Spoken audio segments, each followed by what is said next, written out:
ಮಂಗಳೂರಿನಲ್ಲಿ ಸುಹಾಸ್ ಶೆಟ್ಟಿ ಕೊಲೆ ಪ್ರಕರಣಕ್ಕೆ ಸಂಬಂಧಪಟ್ಟಂತೆ ಇವತ್ತು ಮಂಗಳೂರಿನಲ್ಲಿ ಹತ್ಯೆ ಖಂಡಿಸಿ ಬೃಹತ್ ಪ್ರತಿಭಟನೆಯನ್ನ ಮಾಡಲಾಗ್ತಾ ಇದೆ.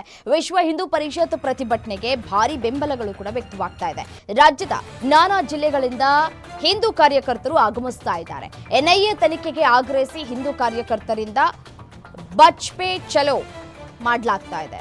ಮಂಗಳೂರು ಹೊರವಲಯದ ಬಚ್ಪೆಯಲ್ಲಿ ಪ್ರತಿಭಟನಾ ಸಮಾವೇಶವನ್ನ ಕೂಡ ನಡೆಸಲಾಗುತ್ತೆ. ಮಧ್ಯಾಹ್ನ 3 ಗಂಟೆಗೆ ಬಚ್ಪೆ ಜಂಕ್ಷನ್ ಶಾರದಾ ಮಂಟಪದಲ್ಲಿ ಪ್ರತಿಭಟನೆಯನ್ನ ಮಾಡಲಾಗುತ್ತೆ. ಪ್ರತಿಭಟನೆಯ ಹಿನ್ನೆಲೆಯಲ್ಲಿ ಬಚ್ಪೆ ಸುತ್ತಮುತ್ತ ಬಿಗಿ ಪೊಲೀಸ್ ಬಂದೋಬಸ್ತನ್ನ ಕೂಡ ಮಾಡಿಕೊಳ್ಳಲಾಗ್ತಾ ಇದೆ. ಎನ್ಐಎಗೆ ಒಪ್ಪಿಸಬೇಕು ಈ ಒಂದು ಪ್ರಕರಣವನ್ನ. ಈಗಾಗಲೇ ಏನು 9 ರಿಂದ 11 ಜನರನ್ನ ಬಂಧನ ಮಾಡಲಾಗಿದೆ. ವಿಚಾರಣೆಯನ್ನ ಏನು ನಡೆಸ್ತಾ ಇದ್ದಾರೆ, ಬರೀ ಕೇವಲ 11 ಜನ ಮಾತ್ರ ಈ ಒಂದು ಸುಹಾಸ್ ಶೆಟ್ಟಿ ಕೊಲೆ ಪ್ರಕರಣದಲ್ಲಿ ಭಾಗಿಯಾಗಿಲ್ಲ.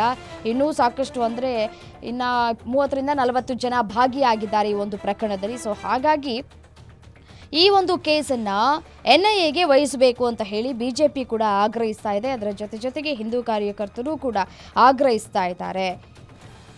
ಬಜ್ಪೆ ಪೊಲೀಸ್ ಸ್ಟೇಷನ್ಗೆ ಕಾನ್ಸ್ಟೇಬಲ್ ಹತ್ಯೆ ಹಿಂದೆ ಕೂಡ ಇದ್ದಾರೆ ಅನ್ನುವಂತಹ ಗಂಭೀರ ಆರೋಪಗಳು ಕೂಡ ಕೇಳಿಬಂದಿತ್ತು ಈ ಹಿಂದೆ.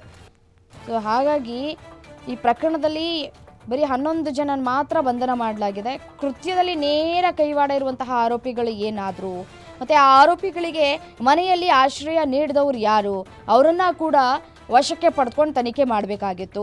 ಸುಹಾಸ್ ಶೆಟ್ಟಿ ಚಲನವಲನ ಗಮನಿಸಿದ್ರಲ್ಲ, ಅವರನ್ನು ಕೂಡ ಆ ಆರೋಪಿಗಳನ್ನು ಕೂಡ ಬಂಧಿಸಿ ಮಾಹಿತಿಯನ್ನು ಕೂಡ ಪಡೆದುಕೊಳ್ಬೇಕು.